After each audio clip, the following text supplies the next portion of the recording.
आइए तालियां, गांव से आइए तालियां। 17 मकान एक गौ कयादत थी जिसे बिखरे हुए बेमाया और पसमानदा मुसलमानों को एक ही भाव पर एक झंडा तले इकट्ठा करके एक वजूद और आजाद को बना दिया था।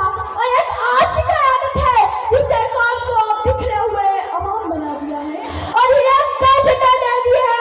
1947 से अब तक हमारा किरदार क्या रहा? जी हाँ, हमारा किरदार तो शायद 4 मिसरों में ही बयान कर दिया है।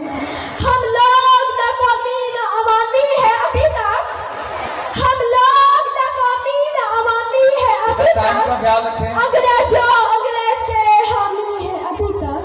77 वर्ष बीत चुके हैं मगर अफसोस, 77 वर्ष बीत चुके हैं मगर अफसोस इस कौम में आसार शाबाश शाबाश, वेल डन मैं तालियां। अपने वक्तों से हाथ बाहर कर ये गुजारिश करना चाहती हूँ कि खुदारा इन शहीदों की रूहों को ना तड़पाइए, इनके खून की सुर्खी को सोसाइटी में मत बदलिए, इन बेटियों की कुर्बानियों को रायगा मत जाने दे, मुख्तसर करें। जिन्होंने अपना सब कुछ इस पाक वतन को बनाने के लिए कुर्बान कर दिया।